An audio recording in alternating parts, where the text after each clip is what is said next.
ang mga kwento ng pag-ibig, kwento ng buhay at kwento ng pag-asa dito sa Barangay Love Stories. Love Stories. May mga pagkakataon na napupunta tayo sa masalimuot na sitwasyon. Hindi natin inaasahan na magiging komplikado ang sanay simpleng bagay.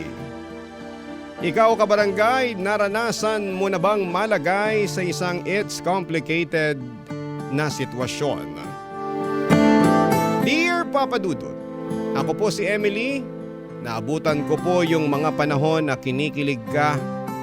Sa isang text lang at pakiramdam mo ay sobrang valued ka ng tao dahil nag-effort itong mag-text sa'yo. Una akong nagkaroon ng cellphone noong first year high school pa ako. Kaya naman sobrang saya ko po talaga, Papa Dudut. Iba po sa feeling noon na may hawak ang cellphone na parang once in a blue moon lang tutunog para makatanggap ng text o ng tawag. Hindi naman ako na-distract sa cellphone nung nag-aaral ako hanggang sa makatapos ako ng college sa isang state university sa probinsya. Nakahanap kaagad ako ng trabaho sa Maynila kasama ang naging jowa ko noong college na si Ian. Dahil mahal naman namin ang isa't isa at may mga trabaho naman kami, naisipan naming magsama na sa isang bubong. Live-in, kumbaga. Namuhay na kami bilang mag-asawa, Papa Dudut. Pero syempre dahil hindi pa ako handa sa responsibilidad ng pagkakaroon ng anak ay mahirap ng mabuntis sa hindi tamang oras at wala pang ipon na pwedeng bumuhay sa anak. Pareho kami ni Ian na sumusuporta sa aming mga pamilya sa probinsya. Sa totoo lang ay mahirap makibagay. Akala ko noon na kilala ko na si Ian. Pero bawat araw ay may mga bagay akong natutuklasan na kailangan kong tanggapin. Tulad ng masyado siyang OC sa kwarto at ayaw niyang marami akong gamit. Pinagbabawalan akong bumili ng bagong damit dahil marami na raw akong damit. Hindi niya naintindihan na yon ang gusto ko at hindi naman ako humihingi ng pera sa kanya. May mga pagkakataon din na kinokontra niya ang mga hilig ko. Kaya sabi ko sa sarili ko kung siya na ba talaga ang lalaking sasamahan ko sa panghabang buhay. Pero mahal ko naman siya, Papa Dudut. Baka ganito lang talaga. May mga pagkakaiba pero minsan ay nauuwi na sa bangayan.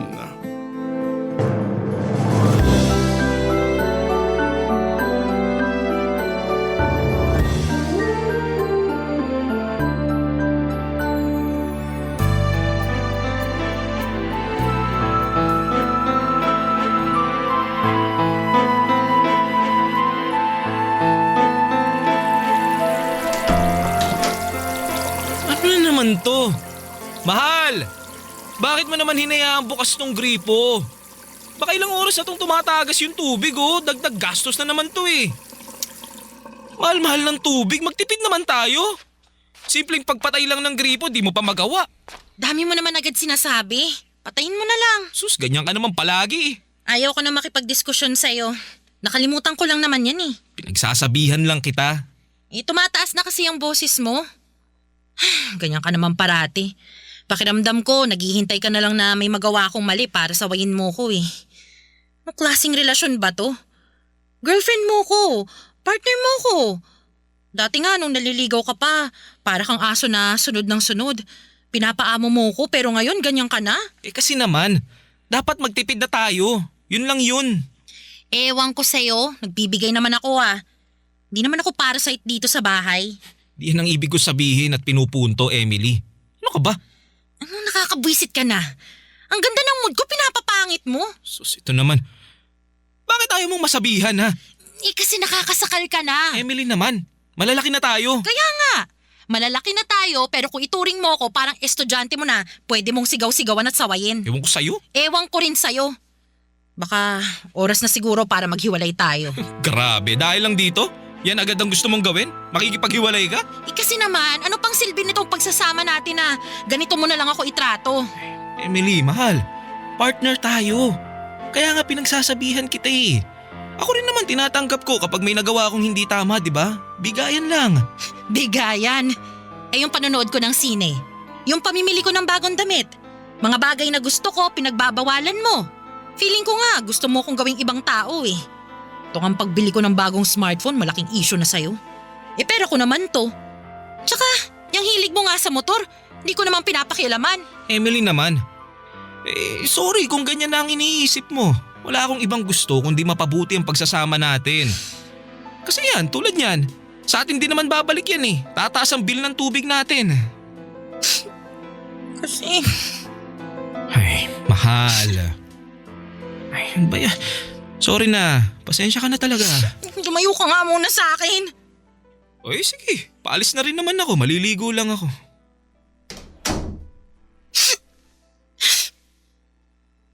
Nakakainis na. Sa totoo lang ay pumasok ako sa relasyon na ito dahil gusto kong si Ian na ang forever ko.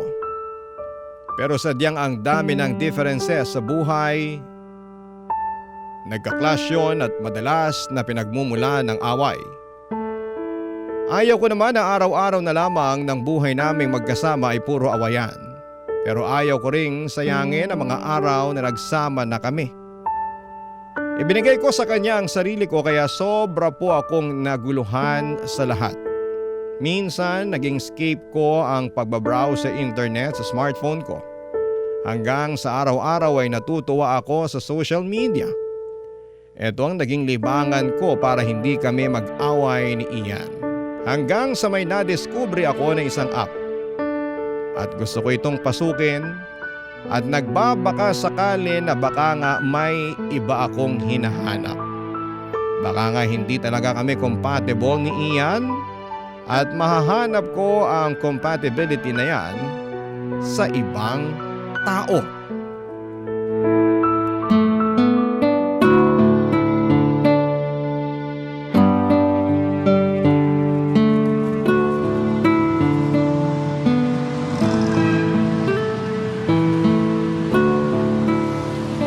Emily, okay ka lang ba? Ha? Bakit, Judy? Ay naku, tinatanong pa ba yan? Kanina ka pa nakatunga nga dyan sa cellphone mo. Halos maubos na namin tong fishbowl habang ikaw, ibang kabusugan yung nasasagap mo. Kayo naman. Sorry naman, naaaliw lang ako dito. Kinain ka na ng sistema. Dapat kasi kapag nasa labas, walang cellphone. Carry lang na may cellphone, no? Paano kung may poging dumaan? Kailangan makapture yun. Ay, ikaw talaga, Mario. Puro ka kabaklaan. Ay, nagsalita. Nangaasar ka na, ha? Mario talaga? May makeup na ako't piluka, sa lagay na to, Mario pa rin? Biro lang. Oo na. Maria. Ayan, tama yan. Pero Emily, ano ba yung tinitingnan mo dyan sa cellphone mo? Na-download ko na tong dating app. Magre-register lang ako. Ano? Uy, babae. Di ba may live-in partner ka na? Maharot ka pa dyan sa internet? Ikaw talaga, Judy, banal-banal lang ka. Wala namang masama dyan. Pwede namang nakikipag-friends lang, ganun. Friends? Ay, naku, tigilan niyo ako sa ganyan, ha? Emily, mag-isip ka nga.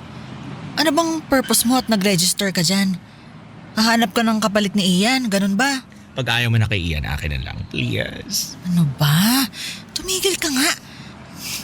Uy, Emily, sagutin mo nga ako. Naghahanap ka ba ng iba? Eh kung ganun, dapat makipaghiwalay ka na kay Ian. Uy, hiwalay agad? Ay, pwede bang huwag ka muna sumabat? Si Emily yung tinatanong ko eh. Sorry naman. Oh, Emily, ano? Ano? Katuwaan lang naman. Katuwaan na magiging sanhi ng kataksilan. Grabe ka. Hindi naman ako taksil na tao, no? May problema lang din kami ni Ian. Siguro gusto ko lang maglibang. Yun naman pala, go lang, girl. Ikaw talaga, bad influence ka sa kaibigan natin. Diba, sabi niya may problema nga. So naisip nyo na solusyon yung paggawa ng dating app. Ay, ang labo nyo ha. Basta ako, wala akong nakikitang problema kung maghanap man lang ng pansamantalang hingahan tong friend natin sa kanyang problema sa jowa niya. Ewan ko sa inyo. Matanda na naman kayo eh. Ang sa akin lang talaga, Ayokong mapahama ka dyan sa papasukin mong dating app. Ay, dyan na nga kayo. Uy, teka saan ka, hoy? Ikaw magbabayad itong kinakain kong fishball, hoy. Bumalik ka dito, kaloka to. Ako na. Ay. Ako na magbabayad.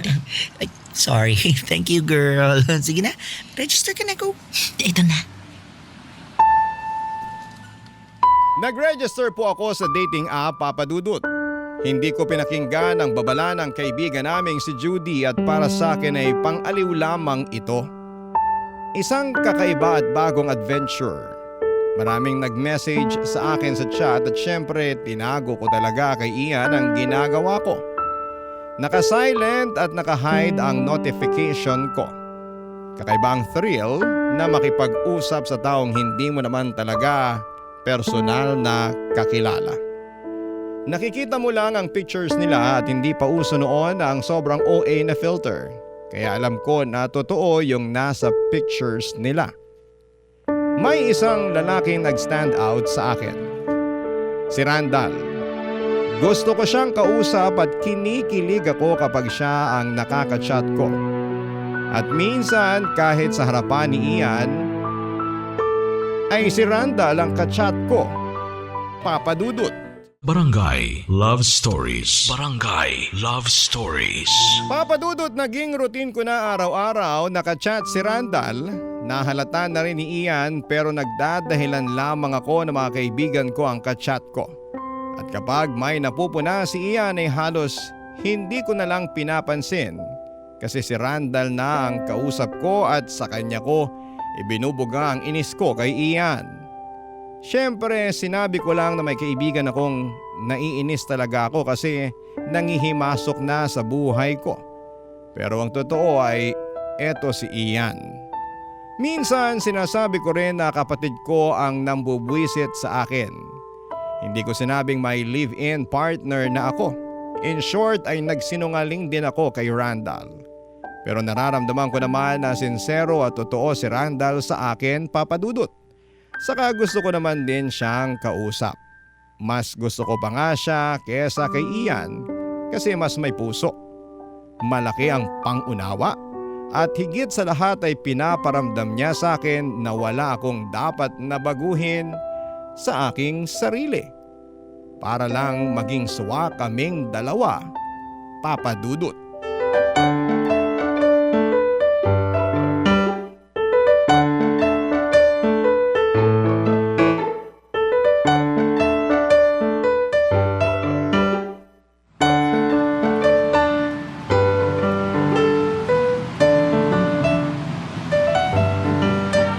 Mukhang ang saya-saya mo Ay, ano ka ba? Kinuwari ka pa. Anong development dyan sa mga boylet mo sa dating app? Iba ka tayo, Anong mga? Isa lang Ay, wow. Stick to one. Lukarit ka talaga. Man, joke. So, paano yan? Kapag mag-click kayo ni Randall, exit na si Ian. So, may chance na ako sa kanya. Ikaw talaga? Puro ka biro. Uy, girl, hindi ako nagbibiro. Hindi naman seryoso tong sa amin ni Randall. Ay, playgirl ka na pala. Baliw ka talaga. Ay, sandali. Replyan ko lang to. Girl, tawagan mo na kaya para chika kayong dalawa. Kumakain ka rin. Kung nandito lang si Judy, naku, masisita ka na naman nun. Ay, sige. Tatawagan ko na.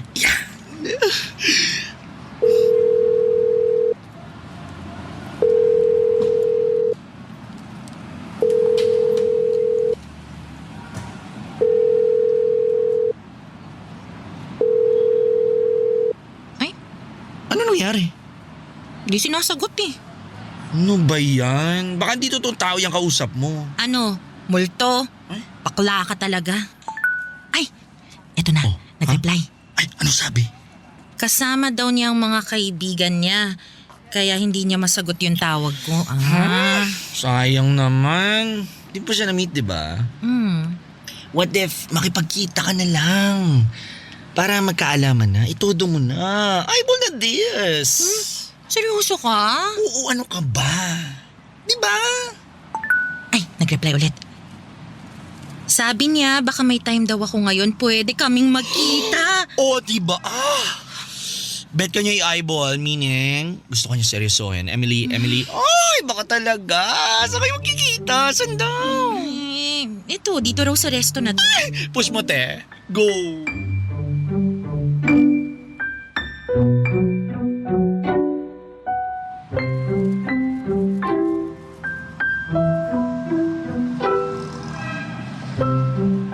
Bahala na nga.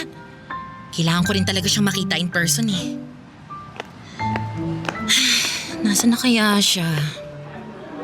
Chat ko nga kung saan sila banda dito sa loob ng resto. Ay, sana talaga tama tong ginagawa mo, Emily. Nasa taas pala.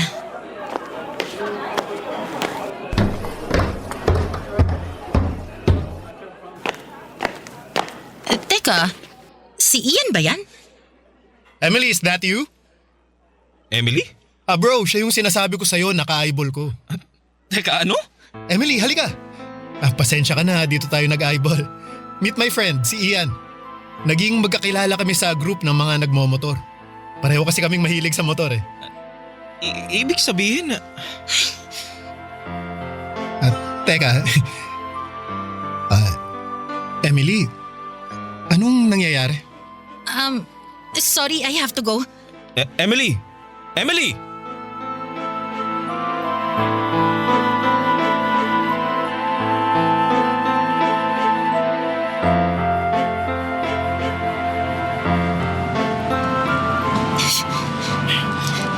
Ano yun, Emily?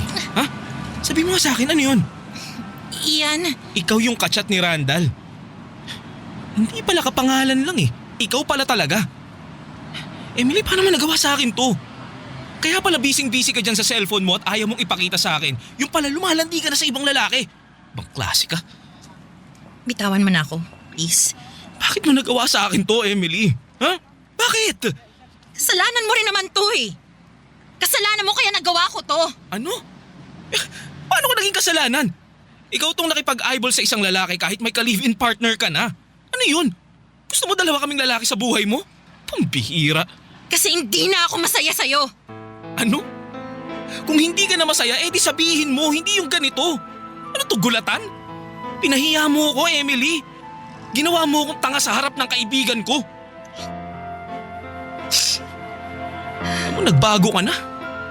Hindi na ikaw yung Emily na kilala ko. Siguro nga. Nagbago ako. Kasi hindi mo ako inaalagaan. Araw-araw mong pinaparamdam sa akin na may problema tayo. Kaya ngayong nalaman mo ng lahat, sige, ituloy na natin. Maghiwalay na tayo. Tigilan na natin tong relasyon natin na wala namang patutunguhan. Emily! Noong akala ko'y magiging masaya lang ang lahat pero hindi pala, Papa Dudut. Nasampal ako ng realidad nang nalaman ni Ian ang kasinungalingan ko. Isang malaking pagkakamali ang aking nagawa. Nagtaksil ako at hindi ito katanggap-tanggap. Wala akong magawa kundi ang putulin na lamang ang aming relasyon dahil tama nga ang kaibigan kong si Judy na kung mahal ko talaga si Ian, hindi ako maghahanap ng ibang lalaki at lalo na sa isang dating app. Papadudot pagkatapos ng tagpong yun ay agad akong umuwi sa tinitirhan namin at kinuha ko ang mga gamit ko para lumipat na. Dahil walang saysay na magsama pa kaming dalawa ni Ian. Nag-decide na lamang ako na ipagpatuloy ang pakikipag-chat kay Randall. Total, naumpisahan ko na. Napasubo na ako. Kaya mas mainam na panindigan ko na lamang ang mga desisyon ko.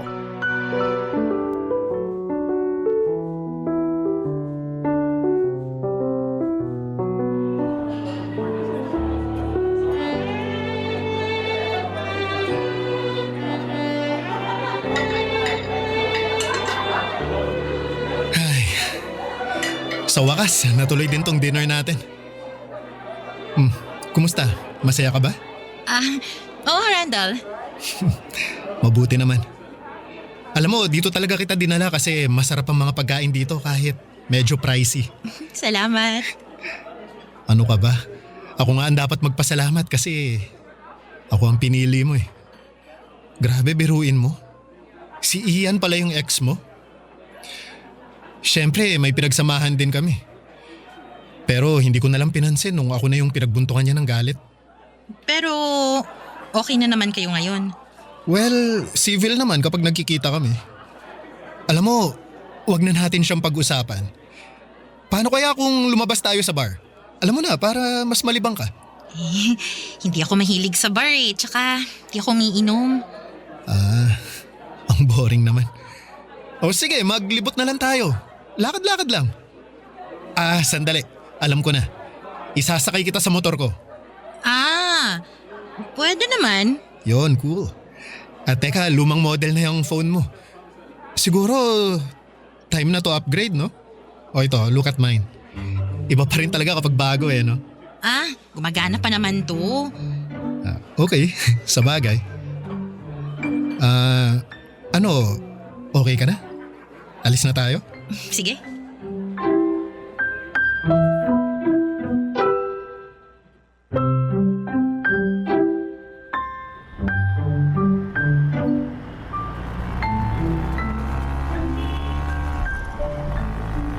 Emily, humawa ka lang ha. Huwag kang mahiya yumakap. Boyfriend mo na naman ako, di ba? Okay lang ako. Teka ha. Nahihiya ka ba? Baka… Hindi Sige, hawak na ako. Ayun. Para naman mapansin mo na nag-workout talaga ako para gumanda tong katawan ko. Para din to sa'yo. Yung dati mo, si Ian. Pabaya yun sa sarili. Kung hindi lang maputi yun, ang pangit nun. Randall, baka mamaya na lang tayo mag-usap. Mag-focus ka muna sa pagdadrive. Hindi, rider tong boyfriend mo. Huwag kang mag-alala. Hindi kita pasasakayin dito kung alam kong hindi ka safe sa akin. Pero iba pa rin yung mas maingat. Mag-focus ka na muna dyan. Sige.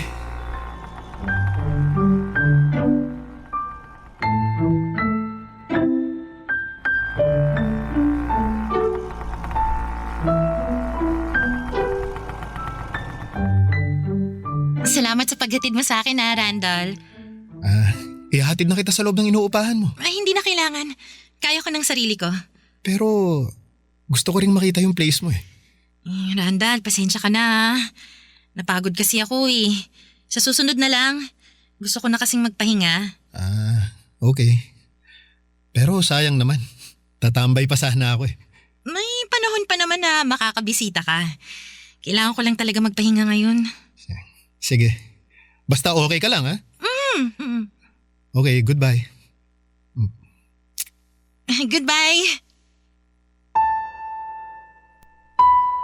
Magkaibang-magkaiba si Ian at si Randall. Nakakapanibago. Hindi ako sanay sa pakikitungo niya sa akin. Masyado siyang mabait, masyadong perpektong boyfriend. Sobrang iba ang experience ko sa piling ni Randall to the point na hinahanap ko kung paano ako itrato ni Ian. Sa totoo lang ay nami-miss ko na si Ian. Kahit may mga differences kaming dalawa ay mas masasakyan ko pa siya kaysa kay Randall na sobrang hangin pala. Simula ng dinner namin hanggang sa paghatid niya sa akin sa bahay ay si Ian ang iniisip ko. Sana pala hindi ako nakipaghiwalay kay Ian. Sana pala ay mas nagsumikap ako para mapunan ang gap sa pagitan naming dalawa na kayang-kaya namang masolusyonan. Mali ang desisyong pinili ko ang isang chatmate sa dating app kesa sa taong nakipag-live-in sa akin na ginagampanan ng pagiging partner at may malasakit para sa mas magandang future naming dalawa. Papa Dudut, sobrang nagsisisi na ako. Barangay Love Stories. Barangay Love Stories. Papa Dudut, dahil sa hindi ko na rin maramdaman na gusto itong si Randall, ay naging malamig na ako sa kanya. Hindi tulad noong kay Ian na kahit may mga pagtatalo kami ay mahal ko pa rin siya. Kapag kay Randall ay parang gusto ko na lamang na matapos ang aming relasyon Pero hindi ko naman masabi sa kanya ng harapan na ampaw lang pala ang nararamdaman ko para sa kanya. Wala po itong lalim o bigat kaya mabilis itong nawala na parang bula. Kaya naman gulong-gulo ang isipan ko at ayaw ko naman sabihin na makikipaghiwalay na ako sa kanya dahil na-realize ko na mahal ko pala si Ian. Ayaw ko ring masaktan siya, Papa Dudut, at umasa kasi siya. Pinaasa ko siya na sa kanya namang titibok ang puso ko. Alam ko na ang sama-sama ko pero hindi naman natuturuan ng puso. Sadyang titibok ito kaya ay mamamatay kung talagang hindi ito pinana ni Cupido.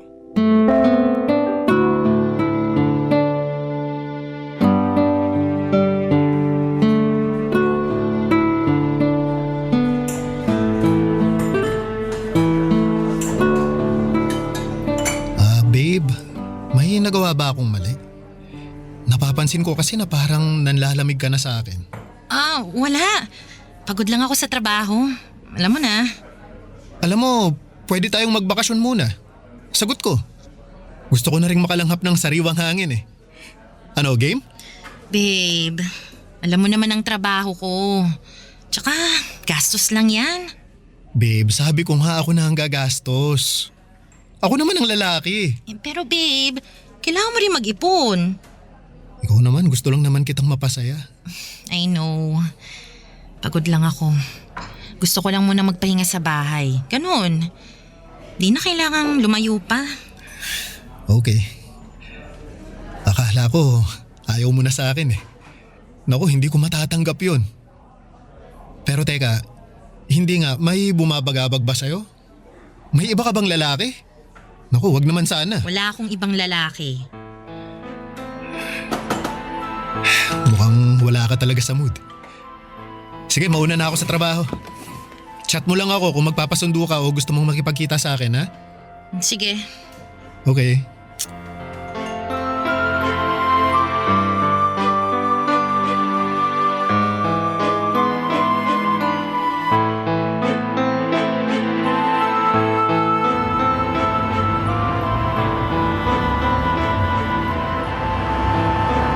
Wait natin si Mother Judy. Malapit na raw siya.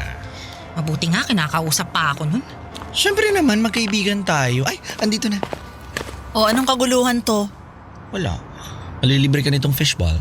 Hayop ka rin no? Di ka pa rin nagbabago. Ako naman lilibre. Oh.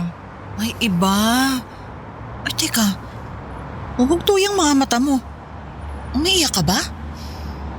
Hulaan ko. Nag-away kayo ng kachat mo sa dating app na naging boyfriend mo, no? Ay, deserve mo yan. Ikaw naman? Sakit naman nun. Maawa ka naman kay Emily, girl. Real talk lang, ha? Oh, tama ba ako, Emily? Hindi. Pero, oo. Ha? Ang labo mo. Uy, ito. Kain ka naman na ng fishball. Ano ba talaga nangyari? Akala ko talaga si Randall na. Pero, ibang sinisigaw ng puso ko. Mahal ko pala si Ian. Ay? Kaya ito, gusto ko na tuloy makipagbalikan sa kanya. Ay, nako. Ibang klase ka ring babae ka. So, ganon. Hihiwalayan mo si Randall kasi gusto mong bumalik dun sa lalaking niloko mo. Aba ha, sobra naman yata yan. Yun yung nararamdaman ko. Tinry ko naman na ayusin yung relasyon namin ni Randall Nang hindi maayos. Nako, parang mainit na kanin lang lahat para sa'yo Ay hindi, mainit na fishball na kapag napaso ka, ayun, luwa agad. Tapos maya-maya tutusok naman ng ibang fishball. Bongga naman ang pa-words of wisdom. Ikaw Mario, tigilan mo nga yan. Seryoso tong problema ng kaibigan natin. Oh, so ano ng plano mo? Nakukonsensya na rin ako kay Randall na ipagpatuloy yung relasyon namin Di ko naman pala siya gusto. Alam mo, te, buti hindi kayo nag-live-in partner nitong si Randall, hanggang tikiman lang. Ay, grabe naman. Ano pa nga ba? Ito lang ang masasabi ko. Maging fair ka naman. Saka pangatawanan mo yung desisyon mo. Baka hindi ka naseseryosohin ng tao kasi parang laro na lang sa'yo lahat. Yes, iisipin ko mabuti ang lahat. Dapat lang. Kakaloka, it's so complicated. Mag-stress eat na nga lang ako nitong fishball.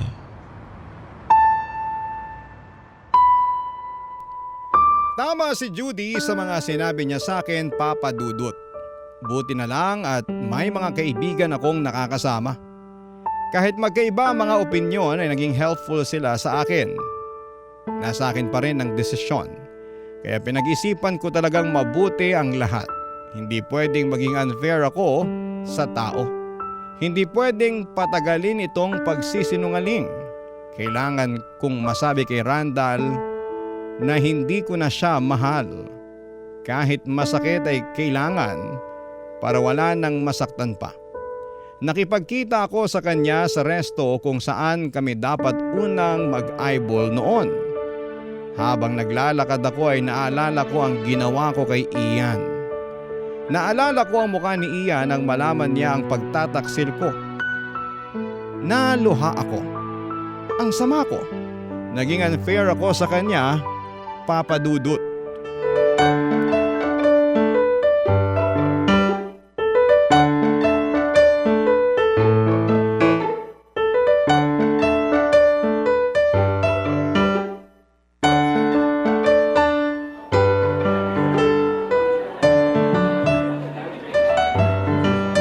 Kanina ka pa dito, babe? Ay, hindi naman. Bakit dito pa tayo nagkita? Randall, maupo ka muna.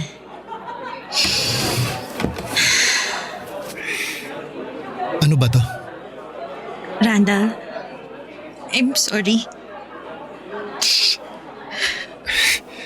Uy, bakit ka magsosorry? Anong iniiyak mo? Naalala mo to? Nung dapat una nating eyeball, kumaripas ako ng takbo. Dapat hindi na ako bumalik sa'yo eh. Ano? Randall, wala akong intensyon na saktan ka. Mali ako. Mali ako. Teka, hindi kita maintindihan. Nanloko ko ng tao nung nakipag-chat ako sa'yo. Nakasakit ako ng tao na sobrang nagtiwala sa akin. Si Ian na naman ba to? Emily, tapos na kayo. Kaya mo siya iniwan kasi hindi mo siya mahal. Pero ano to ngayon? Ibig sabihin iiwan mo ako kasi hindi mo na rin ako mahal, ganun? I'm sorry. Ano bang klase to? Ganun-ganun na lang, Emily? Na-realize ko kasi na hindi tayo compatible. Hindi talaga tayo swak, Randall eh. Kaya nga siguro hindi ako nakipag-live-in sa'yo kasi hindi talaga tayo para sa isa't isa. Teka, alam mo ang labo mo. Dito mo pa talaga ako dinala? Para ano? Gusto ko lang sanang tapusin kung saan nagsimula yung lahat. O sige. Pero alam mo wala kang kwenta. Pinaglalaruan mo lang ang lahat. Tatanggapin ko yan. Sorry talaga. Sorry. Mauna na ako. Ibang klase. Sige, umalis ka. Wag ka nang babalik sa buhay ko.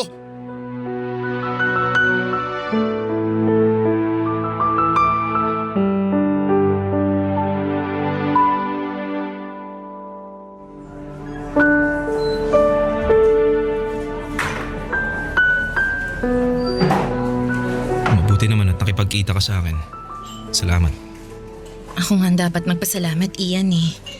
Sa ginawa ko sa'yo. Kalimutan mo na yun. Sadyang ganun lang siguro. Dala ng hindi pa tayo talaga sigurado. Hindi pa natin kaya ang ganong setup. Nasakal kita. Ngayon, naiintindihan ko na yung lahat. Napaka-immature ko nga. Ako rin naman. Marami akong natutuhan nung naghiwalay tayo. Sa totoo lang, namiss kita, Emily. Namiss din kita, Ian. Mabuti nga't nangumusta ka eh. Akala ko talaga binlock mo na ako. Hindi ako ganun. Nasaktan pero inintindi ko ang lahat. May pagkukulang din naman talaga ako eh. Aaminin ko yun. Ako rin. Sorry Ano ka ba? Sabi ko sa'yo, pareho tayong may pagkukulang. Sorry rin sa lahat. Alam mo, gusto ko na lang muna talagang mag-focus sa career ko. Sa self ko. Maganda yan. Yan din muna ang gagawin ko habang inihintay ko maging ready ka na ulit sa akin, Emily. Alam mo, sa totoo lang, mahal pa rin kita eh. Handa akong magsimula tayo ulit sa umpisa kung bibigyan mo ako ng pagkakataon. Ian, Uy, ba naman akong iyakan? napakabait mo kasi. Thank you sa pag-intindi mo sa akin. Sana masuklian ko yung kabaitan mo. Sana.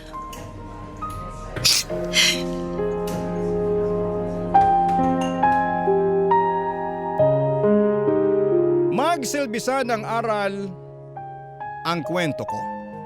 Alam kong hindi ako dapat pamarisan ng ibang tao, Papa Dudut, mali po yung nagawa ko sa dalawang lalaki. Sa ngayon ay bati na po kami ni Randall, kaya masaya na rin po ako at nakapag-move on na siya mula sa naging relasyon namin. Samantala si Ian naman ay naging magkaibigan na kami ngayon.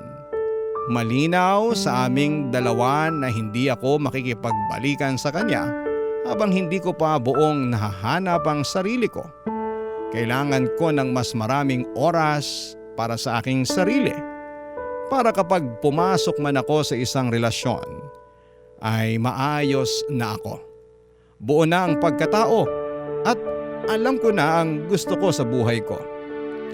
Siguro ay may second chance naman para sa akin na tanggap ko ang aking pagkakamali at gustong itama ang lahat. Marami pong salamat, Papa Dudut. Ang inyong forever kapuso at kabarangay, Emily.